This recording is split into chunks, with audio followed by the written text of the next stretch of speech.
ऋतिक ने बीवी को छोड़ा या बीवी ने उसे? वजह कंगना थी तो उनसे शादी क्यों नहीं हुई? कंगना ने कच्चा छट्टा खोल दिया। बॉलीवुड के सुपरस्टार ऋतिक रोशन ने जब सुजैन खान से अलहदगी का ऐलान किया तो सबने कंगना रनावत से अफेयर को इस रिश्ते के टूटने की वजह करार दिया, मगर सुजैन ने मीडिया को बताया कि दूसरों पर इल्जाम लगाना बहुत गलत है। ये मामला सिर्फ मेरे और ऋतिक के दरमियान है। ताहम कंगना ने एक इंटरव्यू में दोनों के अफेयर की न सिर्फ तस्दीक की बल्कि ऋतिक का कच्चा छट्टा खोल दिया। अदाकारा ने कहा कि ऋतिक मुझे पागल करार देने की कोशिश कर रहा था, लेकिन उसे मुझसे इतनी ही तकलीफ थी तो मेरी सालगिरह पार्टी पर मेरे फ्लोर पर लेट लेट कर क्यों नाचता था।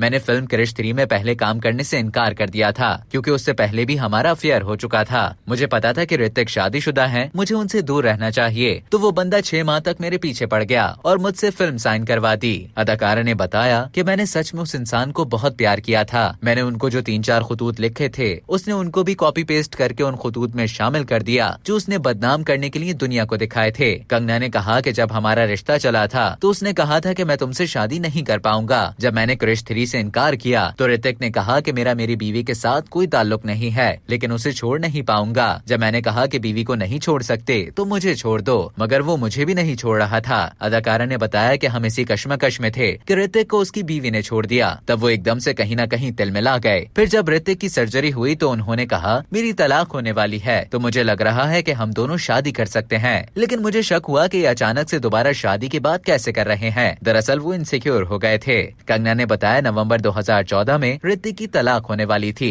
तो उसने मुझे कहा कि उसके बाद ही मैं तुम्हें कबूल कर पाऊंगा, लेकिन उससे पहले ही ये किसी हीरोइन के साथ मनाली में शूटिंग कर रहा था तो वहाँ उनके अफेयर की खबरें आई। जब मैंने पूछा कि वैलेंटाइन डे पर आपने मुझे फोन वगैरह कुछ नहीं किया तो कहने लगा कि शादी को तो तुम भूल जाओ, तुमने किस किस को बताया है कि तुम्हारा और मेरा कुछ चल रहा है। मैंने बोला कि ऐसा मत कहो, मैंने अपनी माँ और बहन को बताया है, बाकी किसी को क्यों बताऊंगी। तो उन्होंने कहा कि मेरे और तुम्हारे दरमियान अब कुछ नहीं है और भूल जाओ सब कुछ। कंगना ने बताया कि बात मार्च 2014 की है। फिर जब फिल्म क्वीन रिलीज हुई तो जनाब वापस आ गए और कहने लगे कि मुझे तुम पर फख्र है। मुझे कहने लगे कि मुझसे बड़ी गलती हो गई, मुझे माफ कर दो। उन्होंने मजीद कहा कि मैंने ऋतिक से बोला कि पहले तुम अपना दिमाग बनाओ कि तुम्हें मुझसे शादी करनी है या नहीं। करण जौहर की पार्टी में मिले तो ऋतिक ने कहा कि क्वीन फिल्म की कामयाबी के बाद तुम्हारा दिमाग बहुत खराब हो गया है। मैंने उनसे कहा कि कामयाबी से पहले भी मैं ऐसी ही थी, मगर कामयाबी से तुम बदले, मैं नहीं। अब तक के लिए इतना ही। मजीद इसी तरह की मालूमात हासिल करने के लिए डेली जंग के YouTube चैनल को सब्सक्राइब करें और Facebook के पेज को लाइक करना ना भूलें।